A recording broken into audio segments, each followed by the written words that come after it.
मनोपबंगमा धम्मा। मन सभी क्रियाओं का पूर्वगामी, ये बुद्ध का अनूठा वचन। भगवान बुद्ध जैसे अनूठे हैं, उनकी वाणी, उनका जो उपदेश है वो भी अनूठा है। भगवान बुद्ध की तुलना किसी और से नहीं की जा सकती। बुद्ध केवल बुद्ध की तरह है। बुद्ध और किसी धर्म गुरु, धर्म उपदेशक, सन्यासी से हो ही नहीं सकती। वो बिल्कुल अलग थलग है। वैसे उनकी वाणी है। और लोगों ने खान पान, शरीर को बहुत ज्यादा महत्व दिया है, जबकि बुद्ध ने केवल मन को महत्व दिया। इसलिए बुद्ध कहते हैं मनोपबंगमा धम्मा। बुद्ध का जीवन 45 सालों का, 45 सालों तक बुद्ध ने उपदेश दिए। इन 45 सालों में बुद्ध ने जितने उपदेश दिए, आज वो सुरक्षित है। उसको अध्ययन हम करना चाहें तो पूरा जीवन हमारा समाप्त हो जाएगा, लेकिन उनकी वाणी, उनका जो अध्ययन है वो समाप्त नहीं हो पाएगा। अगर हो भी जाए, एक बार पढ़ भी ले तो अर्थ समझना मुश्किल हो जाएगा। और इसलिए इतना बड़ा विशाल उनका जो साहित्य है, उनकी जो शिक्षा है, उसको समझने के लिए एक आसान तरीका है। धम्मपद छोटा सा ग्रंथ है, केवल 423 गाथा है उसमें है। धम्मपद को अगर हम समझ लेते हैं तो बुद्ध की समग्र शिक्षा को हम जान पा सकते हैं संक्षिप्त रूप में। तो धम्मपद की पहले वचन है, पहले बोल है, पहले शब्द है मनोपबंगमा धम्मा। मन सभी क्रियाओं का पूर्वगामी है। मन में ही सारे विचार उत्पन्न होते, फिर क्रिया घटित होती है। यह अनूठा बुद्ध ने जोर दिया है मन पर। मन मनोमय है। मनोपबंगमा धम्मा, मनोसेठा मनोमया। मन प्रमुख, मन प्रधान। मनुष्य शब्द ही मन से आया हुआ है। मन जिसका विकसित है वो मनुष्य। तो बुद्ध की सारी शिक्षा जो है मन को शुद्ध करने के लिए, मन को ज्यादा महत्व है। शरीर उतना महत्वपूर्ण नहीं है बुद्ध के लिए जितना मन है। और दूसरे उपदेशक, दूसरे सन्यासी, दूसरे धर्मगुरु, उन्होंने शरीर को ज्यादा महत्व दिया, लेकिन बुद्ध ने सारा महत्व मन पर दिया है। तो ये गाथा, पहली गाथा धम्मपद की आरंभ होती है श्रावस्ती में। इसे चक्षुपाल नाम के भिक्षु को उद्देश्य करके बोली गई है। चक्षुपाल के संदर्भ में गाथा आई हुई है। तो इसका हम बैकग्राउंड समझे, इसका इतिहास समझे, इसकी पृष्ठभूमि को समझे और समझे हम जीवन चक्षुपाल का। बड़ा महत्वपूर्ण है, बड़ा प्रेरणादायी है। तो इस गाथा को समझते समझते हम कुछ चीजों का समझेंगे। विशेष तौर पर चक्षुपाल का जीवन समझेंगे। चक्षुपाल की किस तरह से प्रवज्जा होती है, उसका कैसा जीवन रहा है, उसको आज समझेंगे। और विशेष करके ये जो घटना घटी है, जो गाथा कही गई है, वो श्रावस्ती में कही गई है। श्रावस्ती के बारे में आज जानेंगे। चक्षुपाल के पिता सुवर्ण बड़ा धनी आदमी था। पैसा, धन संपत्ति उसके पास बहुत था। भोग विलास का जीवन जी रहा था। मनुष्य अपने जीवन में जो कुछ भी है अपने पुण्य के कारण है। मनुष्य का जीवन साधारण जीवन नहीं है, कठिन जीवन है। मनुष्य का जीवन लाभ हुआ है, यह साधारण बात ही नहीं, ये घटना ही अभूतपूर्व घटना है। ठोस पुण्य किया है, इसलिए ही मनुष्य का जीवन मिल पाया है। मनुष्य का जीवन धारण करना यह कठिन बात है। और जीवित रहना भी कठिन है, दुर्लभ है। पुण्य किया है इसलिए मनुष्य का जीवन मिला। और केवल पुण्य नहीं किया, बहुत ज्यादा पुण्य किया है। मनुष्य का जीवन भी मिला और धन धान्य से परिपूर्ण आदमी है, सेठ है, कई करोड़ों का मालिक है। धनी पैदा होना मनुष्य के जीवन में, ताकि सारी सुख सुविधा उसके चरणों में रहे। पुराना पुण्य रहा होगा। मनुष्य का जीवन जब होता है तो यह पुण्य की घटना है। पुण्य किया है, उसका फल मिला है मनुष्य का जीवन। और उससे भी ज्यादा पुण्य मिला है, इससे भी ज्यादा पुण्य हुआ है, इसलिए उसका फल मिला है, और फिर तुम्हें धन धान्य से संपन्नता मिली है। मनुष्य का जीवन मिलने के बाद अगर हम उसको ऐसे ही खो देंगे तो फिर पुण्य नहीं बढ़ा, पुण्य बढ़ा नहीं तो फिर दुर्गति को जा सकते हैं। और अंतिम अगर ये मनुष्य का जीवन रहे तो इसका मतलब ऐसा समझो कि बहुत ज्यादा पुण्य की, जैसे बुद्ध ने पुण्य किया हो, जैसे बुद्ध ने अपने 4 असंख्य वर्षों तक पुण्य किया, पारमिता को पूर्ण किया, और फिर जो धारण किया जीवन बोधिसत्व का, सिद्धार्थ का, वो अंतिम जन्म था। फिर तो मनुष्य ने इतना भी पुण्य नहीं किया है, पुण्य तो किया है लेकिन इतना भी ज्यादा पुण्य नहीं किया, परिपूर्णता नहीं रही ताकि वो पूरा मुक्त हो जाए। पुण्य किया है, पर्याप्त पुण्य किया है, लेकिन इतना पर्याप्त नहीं कि जीवन मुक्त हो जाए। तो जीवन में अभी कुछ शेष है, तो ये लेखा जोखा है जीवन का, ये मिल बांट कर चलता है, पुण्य और पाप साथ साथ में, कर्म अभी शेष है। तो मनुष्य का जीवन मिला है और धन संपत्ति से परिपूर्ण है, तो लेकिन फिर भी उसके जीवन में एक कमी थी। क्या कमी थी? सब कुछ तो बराबर था, धन धान्य से भरा पूरा घर था, शादी ब्यादी भी हुई थी, लेकिन उसको कोई पुत्र नहीं था। बड़ा समय हो गया विवाह करके, शादी होने के पश्चात बहुत समय बीत गया, लेकिन कोई पुत्र, कोई संतान न थी, इसलिए मन में थोड़ा सा दुख भी था। तुम देखो दुनिया में लोग दिखते हैं, सारे हंसते डोलते दिखते हैं, लेकिन ऐसा मत समझो कि उनका जीवन पूर्णतः परिपूर्ण है। कुछ मिला तो कुछ बाकी है। किसी के पास धन है तो अकल नहीं, किसी के पास अकल है तो धन नहीं, किसी के पास परिवार है तो पैसा नहीं, किसी के पास पैसा है तो नींद नहीं। ये कुछ ना कुछ जीवन में कमी रहती है। आदमी उसको पूरा करने के लिए अपनी जी जान लगा देता है, लेकिन पूरी नहीं हो पाए। अगर आपके कर्म अगर सही है, कर्म को सुधारो, सारा कुछ सही हो जाएगा। लेकिन अगर कर्म नहीं सुधारते और उसके पीछे पड़ जाओ हाथ धोकर, तो वो नहीं हो पाएगा। ये आदमी बुद्धिमान था, उसने अपने आप को देखा, समझा, उसने मेरे जीवन में कमी है, कुछ तो कारण है। तो अहंकार से नहीं, श्रद्धा से जीता उसको। एक दिन वो नहाने के लिए गया, स्नान करने हेतु नदी पर गया। नदी पर नहाने के पश्चात उसकी जो शरीर की शुद्धि हुई, शरीर के मल से जो इजात हुआ, जो निजात हुई, शरीर के मल से जो शुद्धि हुई, शरीर के मल से जो स्वतंत्र हुआ, वो तो प्रसन्नता चित्त में आई। देखो, अगर तुम्हारा शरीर अशुद्ध रहे, तुम 2-4 दिन नहाओ मत, तो तुम्हें प्रसन्नता नहीं मालूम होगी। 2-4 दिन की बात ही छोड़ो, एक दिन तुम मत नहाओ तो तुम्हें ऐसा बधिर जैसा मालूम पड़ेगा, स्थूल जैसा मालूम पड़ेगा, तुम्हारे जीवन की त्वरा जैसे खो गई हो ऐसा तुम्हें मालूम पड़ेगा। जैसे तुम स्नान करोगे तुम्हें प्रसन्नता का लाभ होगा, प्रसन्न मालूम होगा। और जब तुम्हारा मन प्रसन्न होगा, तुम्हारे मन में आने वाले विचार भी शुद्ध रहेंगे। लेकिन अगर तुम शरीर से अशुद्ध रहो तो तुम्हारे मन में आने वाले ख्याल विचार भी वैसे रहेंगे, पूरी तरह से अशुद्ध। अब तो बात मन की हुई नहीं, केवल शरीर के स्तर पर हम बात कर रहे हैं। अगर शरीर तुम्हारा अशुद्ध है, इस तरह से तुम्हारे जीवन पर परिणाम हो सकता है। और मन उस तरह से अगर नहाना हो, न मालूम कितने दिनों से मन को स्नान नहीं करवाया। हम तो शरीर को स्नान करवाना चूक जाते, मन की तो सोचते, लेकिन बुद्ध कहते मन की सोचो, मन को स्नान कराओ।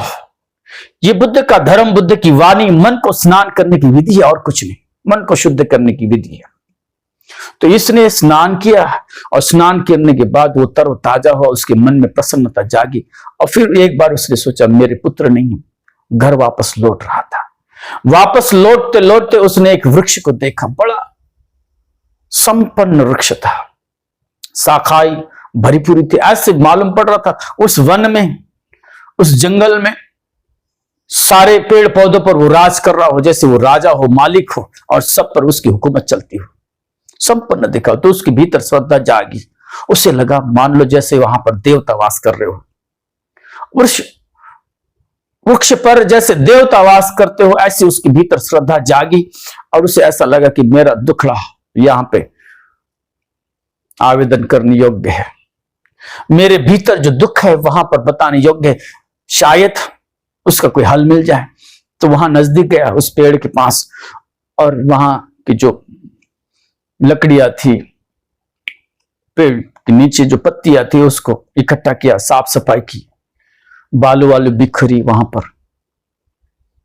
पर पताका लगाया और श्रद्धा से उसको वंदन किया, नमस्कार किया और मांगा उसने वहां पर, हे वृक्ष देवता, अगर मुझे संतान प्राप्त हो जाए तो मैं आपका आदर सत्कार करूंगा। आदमी के भीतर जब कमियां होती है तो वो अपने अहंकार से उससे जीत लेना चाहता है या फिर श्रद्धा से, दो ही रास्ते हैं। अब आदमी के अगर पुण्य है, पुराने पुण्य हैं, अच्छे कर्म किए, तो वो श्रद्धा का रास्ता चुनेगा, अन्यथा अपने हाथ में हथियार उठा लेगा, वो जीतने की बात करेगा, अहंकार में डूब जाएगा। तुम्हारे भीतर दो ही संभावना है, एक पाने के लिए श्रद्धा का इस्तेमाल करो और दूसरा अहंकार का, दुनिया को नष्ट करने का, जीत का। श्रद्धा का मतलब होता है हार जाना, हार कर जीतना। अहंकार का मतलब होता है जीत कर हार जाना। बात एक ही है, अप्रोच अलग है। तो इसके भीतर श्रद्धा जागी और उसने श्रद्धा से उस वृक्ष को वंदन किया और अपना दुख, अपना आवेदन वहां पर प्रकट किया और फिर चल दिया। कुछ दिनों के बाद उसकी भार्या को, उसकी पत्नी को गर्भधारणा हुई और पुत्र प्राप्त हुआ, लेकिन वो भूला नहीं।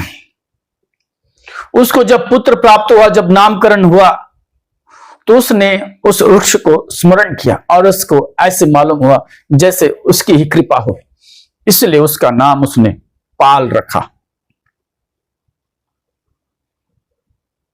उस वृक्ष की छाया, उस वृक्ष का आशीर्वाद, उस देवता का आशीर्वाद जानकर अपने पुत्र को उसने नाम दिया पाल। फिर कुछ समय बीता, फिर उसको दूसरा पुत्र प्राप्त हुआ, फिर उसको भी पाल ही नाम रखा, लेकिन चूलपाल, चूल का मतलब होता है छोटा, छोटा पाल। जैसे उसका चूलपाल नाम रखा तो बड़े को फिर महापाल नाम से पुकारने लगा। इस तरह से दोनों पुत्र की उत्पत्ति हुई, दोनों पुत्र का जन्म हुआ। तो समझो, स्वर्ण पिता जिसको पुत्र नहीं था, फिर वृक्ष को उसने मन्नत मांगी और फिर से दो पुत्र हुए, दोनों का नाम रखा चूलपाल और महापाल। छोटे का चूलपाल और बड़े का महापाल, उस वृक्ष देवता के अवभाव में, उसके सत्कार में, वृक्ष देवता के सत्कार में पाल नाम रखा। फिर इनकी उम्र हुई, वयस्क हुए, बड़े हुए, उनकी शादी वादी हुई और फिर माता पिता चल बसे। दोनों सज्जन निकले। माता पिता की जितनी संपत्ति थी, आपस में भाइयों ने अपना अपना व्यवसाय आरंभ किया, उसका सही इस्तेमाल करना आरंभ किया और अपने काम धंधे में जुट गए। श्रावस्ती में, श्रावस्ती शब्द बड़ा अनूठा है। श्रावस्ती का मतलब होता है जहां सब कुछ है। सावत्थी, सबत्थी, सब कुछ वहां पर है, सब कुछ प्राप्त है, किसी भी चीज की कोई कमी नहीं, ऐसी नगरी।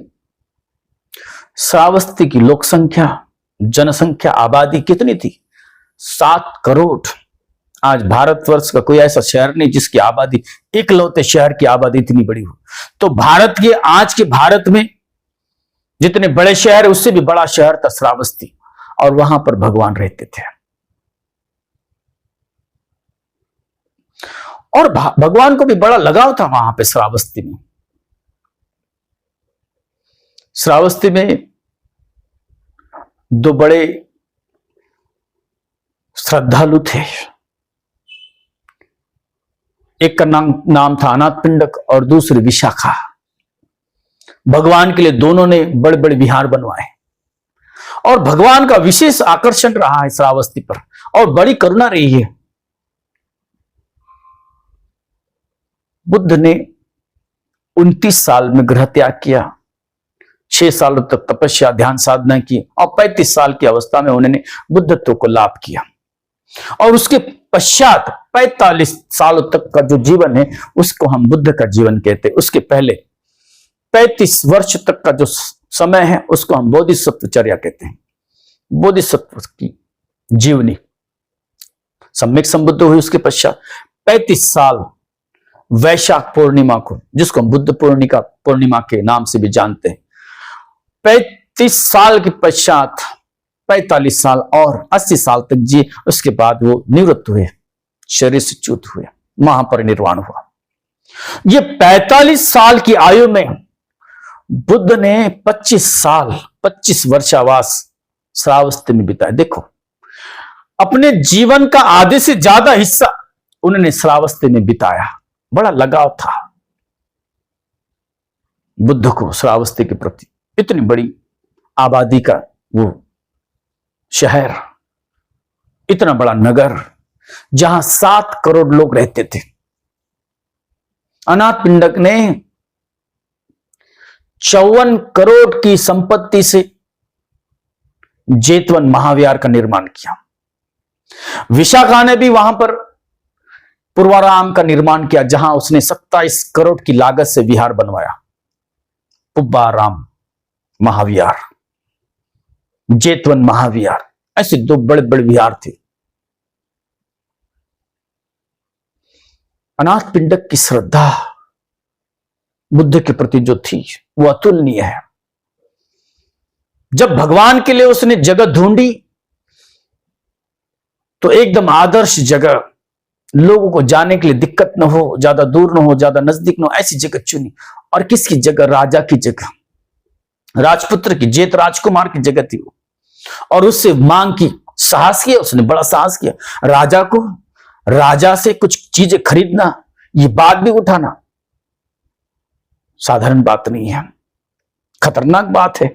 राजा सर कलम कर दे अपने आवेश में आकर कि उससे तुम सौदा करने लगो। लेकिन श्रद्धा इतनी थी बुद्ध के प्रति कि वो रहा नहीं गया उससे, और जेत कुमार से सौदा किया। और जेत कुमार ने भी बड़ी कीमत लगाई उसकी।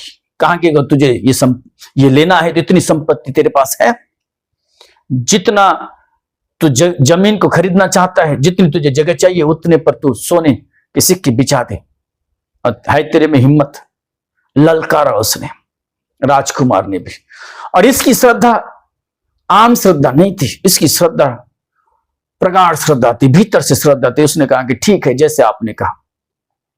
बैलगाड़ियां भर भर के वो सिक्के लाता रहा और बिछोते रहा,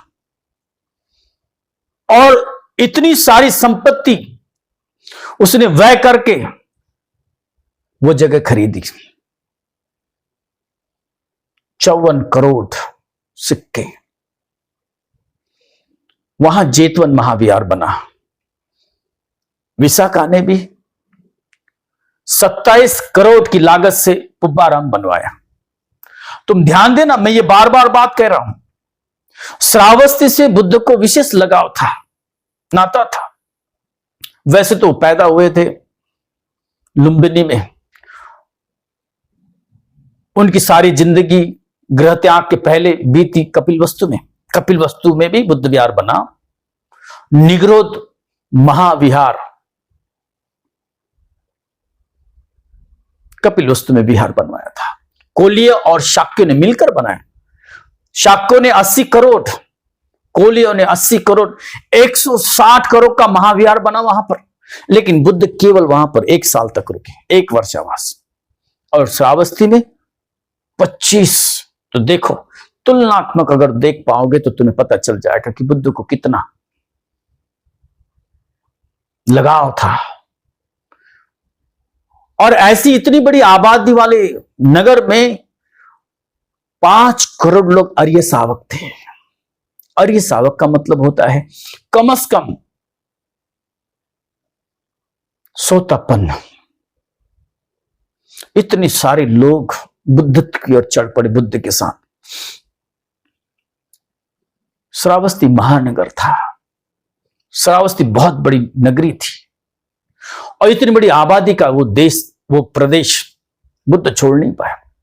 अक्सर जहां भीड़ भाड़ होती है, जहां बड़ी राजधानी होती है, ऐसी राजधानी में बड़े विचित्र लोग रहते हैं, वहां पर हृदय बंद होते हैं, सारे लोग सर से चलते हैं, व्यापार, पैसा, धन, प्रतिष्ठा, इन्हीं सभी बातों पर लोग उलझे होते हैं। इन लोगों को सुलझाने के लिए शायद बुद्ध वहां पर 25 साल तक रहे। गांव देहात के लोग, छोटे कस्बे के लोग देखो, साधारण लोग होते, जैसे कोई बात आ जाए तो मान लेते हैं, कुछ सुन लेते तो मान लेते, लेकिन महानगर के लोग ऐसे नहीं होते। कैपिटल के लोग, कैपिटल थी श्रावस्ती, कौशल देश की राजधानी थी, बड़ा कौशल देश जो था, बड़ा संपन्न देश था, बड़ा शक्ति सामर्थ्य वाला देश था, और उसकी राजधानी श्रावस्ती आम बात नहीं था। तो वहां पे एक से एक नगीने रहे होंगे, एक से एक सर के बल चलने वाले लोग रहे होंगे। तुम जाओ बड़े बड़े शहरों में, लोग हृदय से नहीं, पैर से नहीं चलते, सर से चलते हैं, एक दूसरे को सर मारते चलते हैं। तो ऐसे सर को शांत करने के लिए बुद्ध वहां पे 25 साल रहे होंगे। तो बात पता चलती है, बुद्ध को आकर्षण रहा होगा उन लोगों में, उस नगर की संपन्नता से नहीं, लोगों के व्यापार, लोगों के वो दुख से, लोगों की वो परेशानी से, लोगों को परेशान देखकर बुद्ध वहां रहे होंगे 25 साल, उनको आजाद करने के लिए, उनके दुखों से मुक्ति दिलाने के लिए बुद्ध वहां 25 साल है। तो कोई बात असाधारण नहीं है, साधारण सी बात है। बुद्ध के भीतर जो करुणा है, वो करुणा उनको वहां पर रोक ली होगी। करुणा के कारण उन लोगों को धर्म मिले, उस धर्म जगाने के लिए उन लोगों के भीतर बुद्ध 25 साल तक रहे। और 25 साल में आउटपुट क्या है, उपलब्धि क्या है? तो 7 करोड़ में से 5 करोड़ लोग आर्य श्रावक रहे। तो ये लोग बुद्ध को सुनते थे, बुद्ध की उपदेश सुनकर उनको शरण चले गए, वो जैसा कहते वैसा रहते, तो उनको उपलब्धि प्राप्त हुई। ये दोनों खास उपासक रहे, महाउपासक और महाउपासिका। विशाखा महाउपासिका, अनाथपिंडक महाउपासक। कितना भी बिजी शेड्यूल रहे, कितना भी काम रहे, लेकिन ये 2 बार बुद्ध के दर्शन जाने से नहीं चूकते थे, 2 बार जाते थे। और जब भी जाते थे तो कुछ ना कुछ लेकर जाते थे, खाली आ जाते नहीं। ये बुद्ध की संस्कृति है, ये बुद्ध के संस्कार है। जब भी तुम बिहार जाओ, जब भी श्रमण के दर्शन करने जाओ, तो तुम कुछ ना कुछ हाथ में अपने लेके जाओ। खाली हाथ जाने की परंपरा नहीं। बौद्धों की परंपरा, विहार में जाते समय खाली हाथ जाने की परंपरा नहीं, कुछ तो लेके चले जाओ। भिक्षुओं के दर्शन चले जाओ, विहार में चले जाओ, तो कुछ तो लेके चले जाना है, ये परंपरा रही। तो मरते दम तक, जब तक वो जाते रहे, विशाखा और अनाथपिंडक, वो कभी खाली हाथ गए नहीं, क्योंकि ऐसी परंपरा ही नहीं। बौद्ध की ये परंपरा है, आप सभी समझो। आप भी अगर कभी बुद्ध विहार में जाओ, किसी भिक्षु को मिलने, दर्शन करने, तो खाली हाथ कभी मत जाना। ये परंपरा नहीं है, ये संस्कृति नहीं। कुछ तो लेके जाओ। अब कैसे जाएं? भोजन तो एक ही समय लेते हैं भिक्षु। अब भोजन के पहले जाए तो भोजन लेके जाए, लेकिन भोजन के पश्चात जाओ तो कुछ भी लेके जाओ। ये जानना है, समझना क्या क्या लेके जाया जा सकता है, ये भी समझना। ये विनय की बातें हैं। हम अपने आप को जब बौद्ध कहते हैं, बुद्ध के अनुयायी कहते हैं, तो हमें ये बातें मालूम होना चाहिए। विहार में जाते समय कब क्या लेके जाना है, विनय में क्या बताया गया है, भिक्षुओं के लिए क्या वर्जित है और क्या मान्य है और क्या अमान्य है, क्या ले सकते क्या नहीं ले सकते। अगर तुम भोजन के पहले विहार में चले जाओ तो भोजन साथ में लेके जा सकते हो, भोजन के पश्चात अगर जाओ तो कुछ भी लेके जाओ। फिर विहार आदि को इस्तेमाल में लाने वाली चीजें लेके जा सकते हैं, विहार की जरूरत की चीजें लेके जा सकते हैं। और भिक्षुओं की जरूरत अगर जानो तो फिर भोजन के पश्चात 5 प्रकार के भेषज लेके जा सकते हैं। भेषज यानी औषध, औषधि। क्या क्या औषधि है? सपिंग, नवनीत, तेल, मधुफानित, ये शब्द आते हैं। सपी घी, नवनीत मक्खन, सपी नवनीत तेल, मधुफानित तेल, तेल मधु, फानित, गुड़ आदि, ये 5 चीजें आप कभी भी ले जा सकते हैं भोजन के पश्चात भी। ये दवा की तरह इस्तेमाल होती है भिक्षुओं के लिए। ये जानना चाहिए, समझना चाहिए, और इसका सेवन भी कर सकते, भोजन के पश्चात भी सेवन कर सकते। भिक्षु अगर शीलवान है तो आपने लाई हुई खाने की वस्तु, चाहे वो फल हो या आहार हो, उसको लेगा नहीं, हाथ भी नहीं लगाएगा। अगर विनय में वो अगर निपुण है, विनय का अगर कोई पालन करने वाला भिक्षु है, तो 12 के पश्चात, भोजन काल समाप्त होने के पश्चात वो किसी चीज को छुएगा भी नहीं। अगर इस्तेमाल ही नहीं करना है, खाना ही तो क्यों छुएगा। लेकिन ऐसे भिक्षु खोजना कठिन है, नहीं के बराबर, क्योंकि उन्हें पता ही नहीं है। आज जो भारत में भिक्षु उत्पन्न है, उसे पता ही नहीं विनय क्या है। तो ये विनय की बात है, विनय को समझे, सुने, आचरण में लाए, तभी तो निर्वाण तक जा पाओगे ना।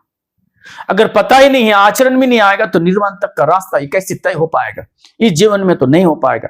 यद्यपि चीवर धारण किया है, उल्टे पैर जाने की ज्यादा संभावना है। भिक्षु रहकर भिक्षु को विनय को जाना नहीं, भिक्षु के विनय को न समझा और उसको आचरण में नहीं लाया, तो शायद दुर्गति हो जाए। दुर्गति होनी है। विनय को धारण किया और विनय का पालन न हो पाया, तो दुर्गति होना लगभग तय है। तो आप अगर भिक्षु को दर्शन करने जाओ, तो इस तरह से ध्यान रखो, भोजन काल में जाना है, भोजन काल से पहले जाना है तो भोजन लेके जाना है, भोजन काल के पश्चात अगर जाना है तो आप 5 प्रकार की ये औषध ट्रेडिशनल है, परंपरागत बुद्ध के समय से। सपिंग तेल मधु फानितंग, सपी घी, नवनीत बटर मक्खन,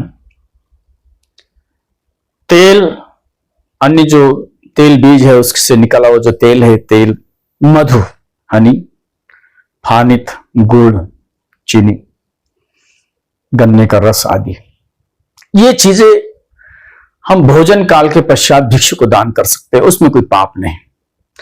भोजन काल समय समाप्त होने के पश्चात भी अगर आप खाद्य वस्तु अगर भिक्षु को देते हैं, आपका भी दोष है, आपका भी पाप है, भिक्षु का भी पाप है। आप पुण्य करने जाए, भिक्षु के सानिध्य में आए तो आप पुण्य अर्जित करें, पाप नहीं। वो उन्होंने इतने बड़े सील को धारण किया है और उनका सील नष्ट करने में तुम सहयोगी बनो, तो हाथ से पाप ही हुआ, पुण्य नहीं हुआ। इसलिए ध्यान रखना, तुम्हें भिक्षु की विनय मालूम होना, पता होना बहुत जरूरी है, ताकि तुम्हारे हाथ से कोई पाप न हो।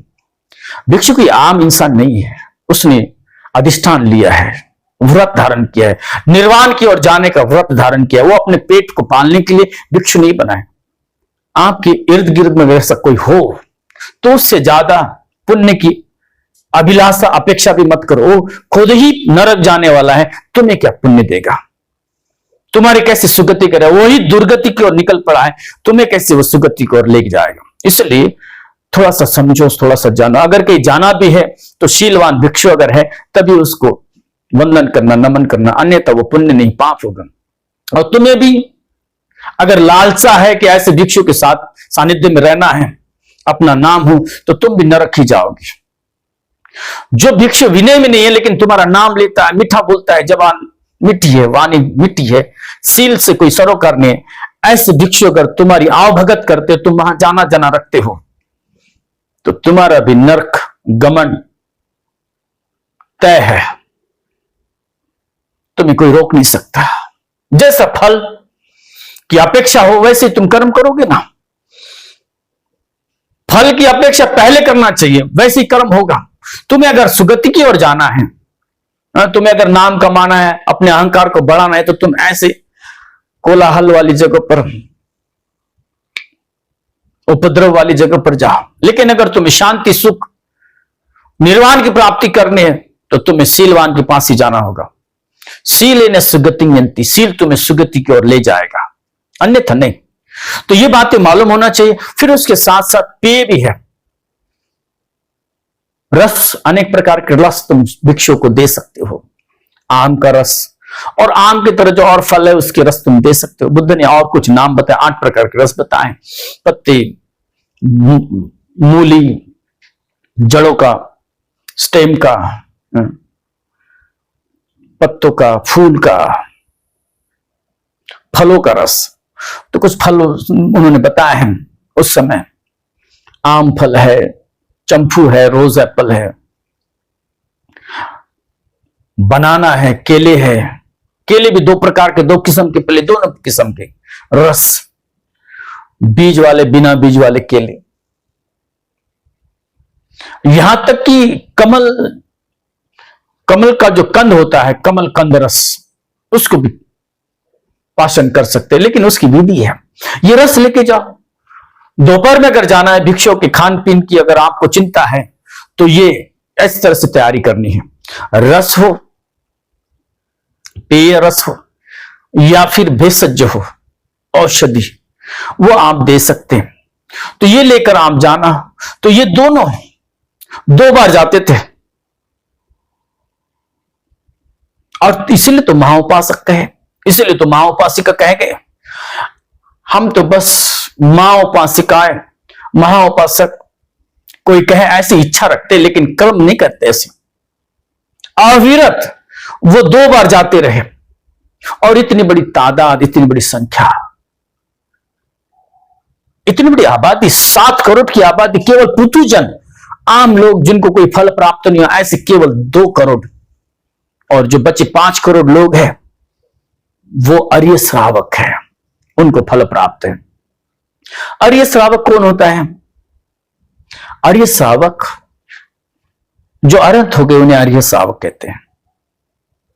जो अनागामी है, वो अरहत के बाद वो अर्य श्रावक है। जो सगदागामी है, वो अर्य श्रावक है। जो सोतापन्न है, वो अर्य श्रावक है। ये 4 में से कोई एक फल को प्राप्त कर ले, वो अर्य श्रावक की कैटेगरी में आता है। तो देखो, 5 करोड़ लोग ऐसे कोलाहल वाली जगह पर, ऐसे उपद्रवी नगरी में, इतने सारे लोग धर्म को जान गए, इतने सारे लोग शुद्धता की ओर बढ़े। तो ये आम बात नहीं है। बुद्ध ने इसीलिए इतना समय वहां पर दिया, ये बात अभी पता चलती है। तो ये महापाल और चूलपाल उसी श्रावस्ती के निवासी, वो अपना अपना कामकाज करते रहे। लेकिन एक दिन ऐसा निकला, महापाल गुजर रहा था जेतवन के उस रास्ते से, और वहां पर देखा बड़ी तादाद में लोग हाथ में मालाएं, भोजन आदि लेकर जा रहे हैं, और बड़े प्रसन्न हैं, बड़े संयम में हैं, बड़ी शांति उनके चेहरों पर झलक रही है, और बड़ा सुख उनके मन में झलक रहा है। उनके हाथ में कुछ नहीं था, ये कहीं व्यापार आदि चीजों में मग्न नहीं थे, ये कहीं जा रहे थे, और उनके हाथ में भोजन, मालाएं थी, भगवान का स्वागत सत्कार करने, उनकी पूजा वंदना करने के लिए उनके हाथों में फूल मालाएं थी, भोजन था, और अन्य वस्तुएं थी, और बड़े उत्साही थे, बड़े आनंदित थे। उनके चेहरों की जो खुशियां है, वो देखी जा सकती थी। ऐसे खुश लोग देखकर वो अचरज में पड़ गया, उसको जानने की लालसा जगी। ये इतना बड़ा आनंद उत्सव, इतने सुखी लोग, इनको क्या लाभ हुआ, कहां जा रहे? तो जिज्ञासा मन में उत्पन्न हुए। तो उसने पूछा, भाइयों आप कहां चल दिए, आप कहां जा रहे हो? तो उन्होंने उत्तर दिया, हम तो जा रहे सारे भगवान के दर्शन करने और धर्मोपदेश सुनने। तो पूछा, क्या मैं भी जा सकता हूं? क्या मैं भी इस सुख का लाभी हो सकता हूं? क्या मैं भी इस सुख को लाभ कर सकता हूं? क्या मैं भी सहभाग ले सकता हूं इस पुण्यमय काम में? तो उसने कहा कि कोई बात नहीं, चलो साथ। वो भी साथ हो लिया और जेतवन गया। जहां गया, भगवान के दर्शन हुए, दूर से उसने वंदन किया और एक और बैठ गया। फिर भगवान ने त्रिशरण, पंचशील आदि क्रमशः फिर दान के बारे में बताया। दान कथाएं सुनाए, शील कथाएं सुने, स्वर्ग कथा सुनाए कि किस तरह से आदमी अपने अहंकार को, अपने लालच को दूर कर सकता है। दान देने से क्या क्या लाभ होता है, दान देने से दान पारमिता के क्या क्या लाभ है, ये बुद्ध ने बताया। केवल लेना मात्र जीवन नहीं है मनुष्य का, आने के बाद कुछ देना भी है, दान देना। तो दान की महिमा बताई बुद्ध ने, दान कथा सुनाई। फिर शील सुनाया। शील में जो संयम है, संयम से जो शील है और उसका जो फल है, उसकी चर्चा बुद्ध ने की। वो समझा, सारे लोग उस धर्म संपदा को ले रहे थे तो ये भी ले रहा था, साथ ही में आया तो साथ ही ले रहा था। सभी लोग शांति सुन रहे थे, ये भी सुन रहे थे। पहली बार उसको मौका मिला दान के संदर्भ में जानने का, पहली बार उसे मौका मिला सील के संदर्भ में जानने का, तो खूब सुना। स्वर्ग के संदर्भ में जानने का, सुगति के संदर्भ में जानने का उसको पहली बार मौका मिला और खूब सुना उसने, बड़ी श्रद्धा से सुना। इसके पहले कभी उसको मौका नहीं मिला। मौका मिलेगा कैसे? क्योंकि तुम मौका देते ही नहीं अपने आप को, तुम तो मौका देते हो दूसरी चीजों में। तुम तो अपना परिवार बढ़ाने में समय दे देते हो, तुम तो अपना धन इकट्ठा करने में समय दे देते हो, तो तुम्हें मौका नहीं मिलता, तुम्हें समय नहीं मिलता। समय निकालना पड़ता है। सुबह हर दिन एक जैसी आरंभ होती है, हर दिन की सुबह एक जैसी आरंभ होती है। वही भोजन की चिंता करना, भोजन पाना और फिर भोजन की चिंता में लग जाना, वही शाम हो जाती है। तुम अपने आप को समय नहीं देते हो, कभी सोचते ही नहीं है, केवल शरीर की चिंता रहती है, मन की चिंता कभी होती नहीं कि मन कितना शुद्ध है, चित्त कितना शुद्ध है, इसकी चिंता ही नहीं होती है। जिसने चित्त की शुद्धता, जिसने चित्त की शुद्धि और शुद्धता को ध्यान दिया, वही समय निकाल पाया। पहली बार दूसरों को देखने के पश्चात उसके भीतर की जो सुख और शांति को देखा इसने, इसके मन में हुआ कि मैंने ऐसी सुख शांति कभी देखी नहीं, तो वो साथ हो लिया और बैठा सुनने लगा दान कथा, सील कथा, स्वर्ग कथा, सुगति कथा। और फिर काम भोगों से जो विपरीत परिणाम होना है, काम भोगों में जो लिप्त आदमी है, उसको जो परेशानी होने है, उसके जो फल मिलने हैं, उससे जो उपद्रव उत्पन्न होने वाला, उसके बारे में बुद्ध ने चर्चा की। किस तरह से आदमी अपनी छह इंद्रियों के आवेश में आने के पश्चात संयम खो देता है और अपने अहंकार को, अपनी वासनाओं को तृप्त करने में लग जाता है, और फिर जो उसका फल मिलता है और जो दुख और दोमनस से मिलता है, उसकी भी चर्चा की। काम भोगों का, अकुशल कर्मों का जो फल होता है, उसको विपाक कहते हैं। विपाक के बारे में बताया, विपाक के बारे में और स्वर्ग के बारे में, शील के बारे में, दान के बारे में जानने के पश्चात बातें स्पष्ट हो एक ही बार में। आदमी जो जन्म लेता है, तो जैसे मैंने बताया पहले, ये जन्म ही मिलता है अपने कर्मों की वजह से। तो इसके बड़े अच्छे कर्म रहे होंगे कि एक ही समय में, एक ही बार में उसको सारा स्पष्ट हो गया। भगवान ने आगे जाकर प्रवर्जा का मैं तो समझाया कि अगर आदमी मुक्त होना चाहे तो उसने प्रवर्जा लेनी चाहिए, उसके बिना कोई दूसरा मार्ग नहीं। प्रवर्जित होना यह सबसे आसान और शॉर्टकट, क्योंकि इतने जन्मों से हम सत्कर्म करते आ रहे हैं, दुराचार करते आ रहे हैं, ये यूं चलते आ रहा है, ढलान उतार ऐसे चलते आ रहा है। और न मालूम कितने जन्म में हम थोड़ा थोड़ा गिन चुन के पुण्य करते रहे कि पाप की कोई सीमा नहीं। इसलिए जन्म चलते रहे, जन्म चलते आ रहा है, जन्म और मृत्यु चलते आ रही है। इससे कोई इजाद निजाद नहीं है, इससे कोई मुक्ति नहीं है, इससे कोई स्वतंत्रता नहीं है। स्वतंत्रता अगर पानी है तो पूरी जोरों की ताकत लगानी पड़ेगी और इस छह इंद्रियों से अगर मुक्ति पानी है, मोह से मुक्ति पानी है, राग से मुक्ति पानी है,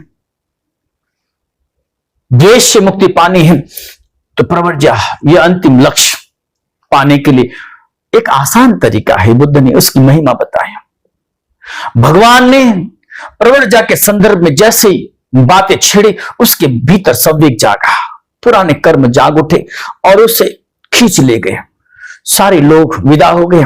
बुद्ध का उपदेश संपन्न होने के बाद, बुद्ध का उपदेश समाप्त होने के बाद उसके भीतर में वो आवेश जागा और वो भगवान के समीप जाकर उनके दर्शन कर उन्हें बोला, भगवान क्या मैं भी प्रवर्जित हो सकता हूं?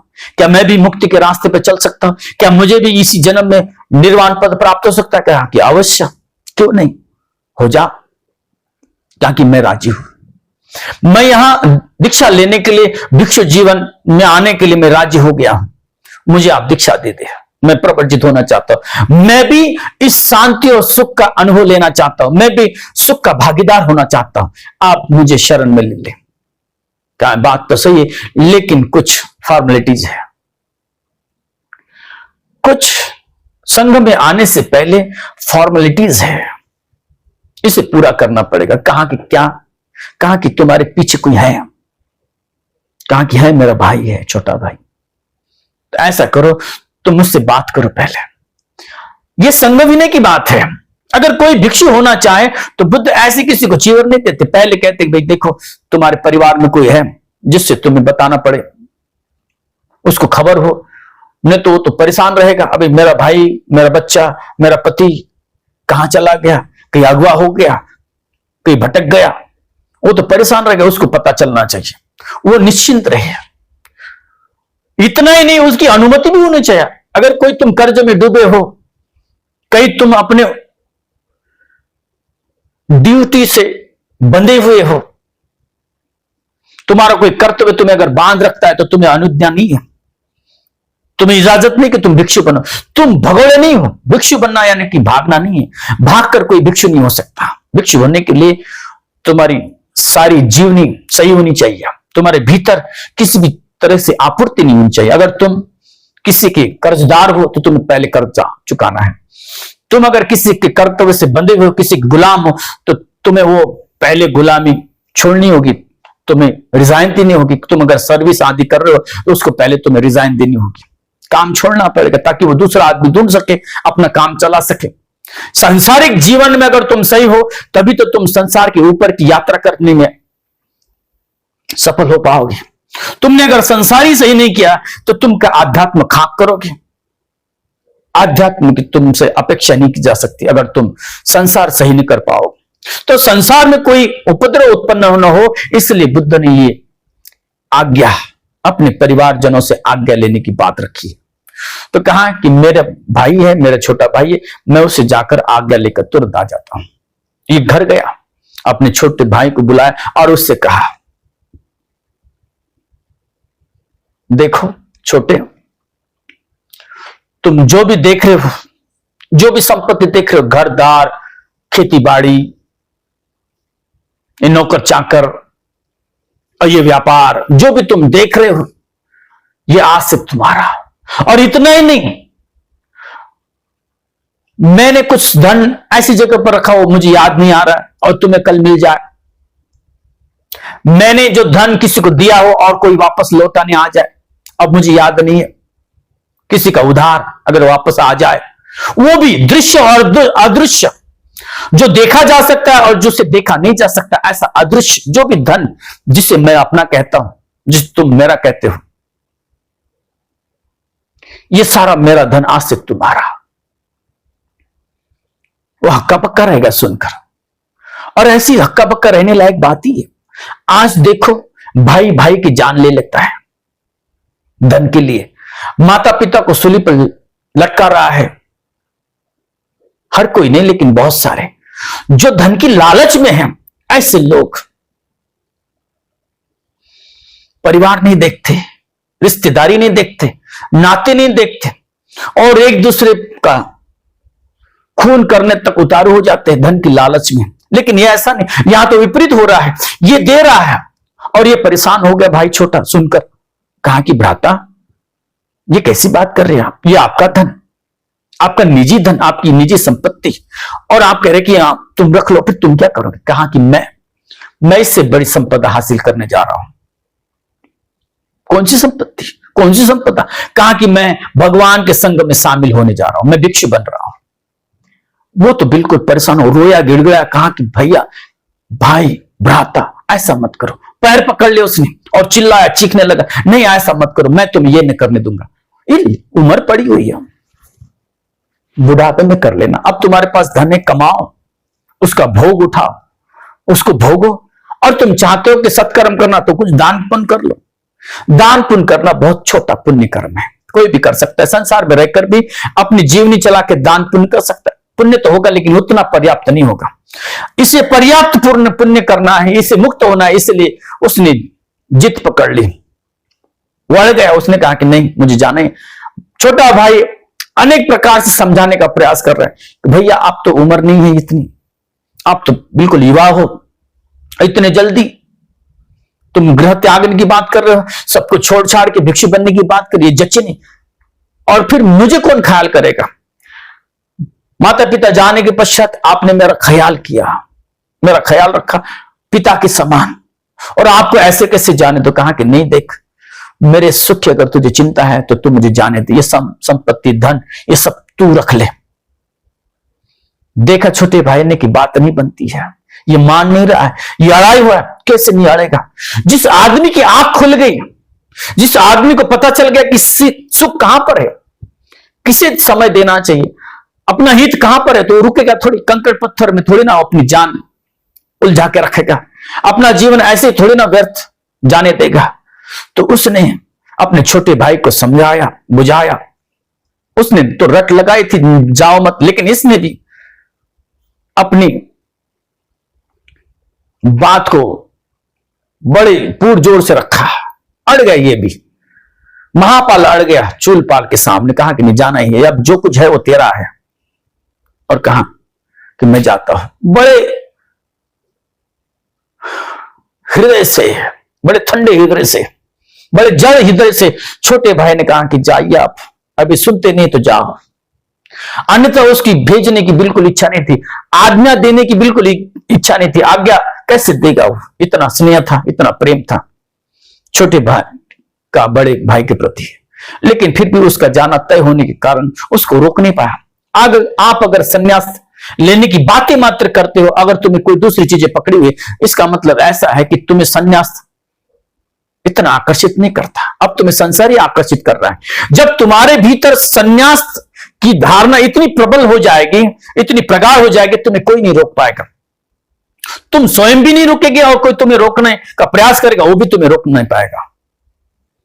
इसके भीतर इतनी अभिलाषा जागी थी संन्यास के प्रति, इसकी इतनी तीव्र इच्छा जागी थी संन्यास के प्रति, और उसको पता चल गया था कि ये मैं जो किया इतने समय तक, ये जो मैंने किया संसार में रहा, ये अपना समय मैंने व्यर्थ गवाया। इसी जन्म में बुद्ध हुआ जा सकता है, अनंत पद को प्राप्त किया जा सकता है, अब कोई देरी नहीं, तुरंत। और इस तरह से अधिष्ठान कर, निश्चय कर, वो अपने भाई से विदा कर भगवान के पास जाकर प्रवर्जित हो जाता है। प्रवर्जा लेना इतना भी कठिन काम नहीं है। जब प्रवर्जा का मन तुम्हारा बने तो तुम प्रवर्जित हो ही जाओगे। ऐसा नहीं कि तुम्हें रोकेगा। प्रवर्जित होने के लिए तुम्हें अपनी तैयारी करनी पड़ेगी, तुम्हें अपने आप को तैयार करना पड़ेगा। जब तुम तैयार हो जाओगे तो तुम्हें कोई रोक नहीं पाएगा, ना तो तुम अपने आप को रोक पाओगे, ना तो कोई दूसरा तुम्हें रोक पाएगा। उतनी किस्में क्षमता ही नहीं होगी। जब तुम्हें वो संन्यास का स्वाद दिखने लगेगा, संन्यास का स्वाद चखने की तुम्हारे भीतर जो अभिलाषा जागेगी, तुम्हें फिर कोई रोक नहीं पाएगा। और तब तक तुम संन्यास की बात भी मत करो, पाप हो जाएगा। तुम्हारे भीतर वैराग्य जागा नहीं और तुम संन्यास की बातें कर रहे हो दूसरों को लुभाने के लिए, अपने आप को बढ़ा चढ़ा कर दिखाने के लिए, देखो मैं भी ये कर सकता हूं। कोई लोग संन्यास में भी अहंकार को बढ़ा लेते हैं कि देखो मैं क्या कर सकता हूं, तुमसे नहीं हो सकता, मैं कर सकता हूं। अगर भीतर संन्यास से जागे तभी तुम संन्यास्त हो, और तभी तुम गुरु के चरण में ये बातें रखो, अन्यथा नहीं। क्यों भला? जानो अपने भीतर, क्या मेरे भीतर संन्यास जगा हुआ है या नहीं। तुम्हारे भीतर संन्यास नहीं जगा और वहां पे चर्चा हो रही है, और उस चर्चा को लेकर तुमने बातें छेड़ दी कि मैं भी बनने के लिए तैयार हूं, लेकिन जब बात आती है बनने की तुम पीछे हट जाते हो, तो ये अधिष्ठान नहीं हुआ, ये पुण्य नहीं हुआ, ये पाप की ओर जाना हुआ। जब तुम जी रहे हो बुद्ध का शासन समझो, सब पापस्य करणं कुशलस्य उपसंपदा। पल पल में हमें पुण्य करना है। हर समय हमारे वाणी से, हमारे शारीरिक कर्मों से और मन से कभी भी कोई दुष्कर्म न हो, अकुशल कर्म न हो, पाप कर्म न हो, अपितु पुण्य ही हो। बुद्ध का एकमात्र प्रवचन सुनने के पश्चात इतनी सारी धन संपत्ति को छोड़कर ये महापाल भिक्षु जीवन धारण कर लेता है। आप भी अपने भीतर देखो, झांको। आप भी अपने भीतर झांक कर देखो, क्या मैं सचमुच शांति और सुख का अनुभव कर रहा हूं? क्या मेरे जीवन में यही लक्ष्य रहा है कि बस पेट ही पालता रहो? क्या जीवन में इतना ही लक्ष्य रहा है? जानवर की तरह, सुअर की तरह, भेड़ बकरों की तरह, गाय भैंस की तरह और जीव जंतु की तरह मैं इतना ही कार्य करता? क्या मुझे मुक्त होने का असर, क्या मेरे जीवन में अवसर नहीं है? मेरा समय नहीं आया है? तुम जागो, टटेलो अपने आप को, अपने मन को टटेलो थोड़ा और देखो, तुम भी तैयार हो जाओ, तुम भी मुक्ति की ओर बढ़ो, तुम भी अपना जीवन संपन्न करो। इसी जीवन में आए हो। मनुष्य जीवन ये मुक्ति का जीवन, मनुष्य का जीवन ये मुक्ति की ओर लेके जाने वाला जीवन है। इतना अच्छा जीवन मिला है, इसे सार्थक बनाओ। ये भी खान पान में, इंद्रियों को लुभाने में, इंद्रियों की इच्छाओं को पूर्ण करने में मत गवाओ। सर्वश्रेष्ठ हम उसे धारण कर सकते हैं, सर्वश्रेष्ठ उपलब्धि हमें मिल सकती है, बुद्ध की ओर हम जा सकते हैं, निर्वाण की प्राप्ति हम कर सकते हैं। निर्वाण की नहीं तो कम से कम अनागामी, अनागामी नहीं तो सगदागामी, सगदागामी नहीं तो कम से कम सोतापन्न क्यों ना हो, ऐसा अधिष्ठान हो और भिक्षु जीवन धारण करे। सबका जीवन अमूल्य है, उसका कोई मूल्य नहीं है। और तभी अमूल्य है तब तुम्हारे भीतर वैराग्य जागेगा, तुम मुक्ति की ओर निकल पड़ो तब, अन्यथा ये जीवन व्यर्थ है। अपना जीवन व्यर्थ मत गवा। इस दुखों को, इसी जीवन के नहीं तो आज तक के जितने भी जीवन हुए, इस सारे दुखों से आजादी प्राप्त करने के लिए, स्वतंत्र होने के लिए सभी वैराग्य जीवन धारण करो। सभी के जीवन में ये भाव उत्पन्न हो, सभी के जीवन में निष्क्रमण का भाव निर्माण हो, वैराग्य का भाव निर्माण हो और सभी शुद्ध हो जाए, सबका कल्याण हो, सबका मंगल हो, सभी शांति और सुख का अनुभव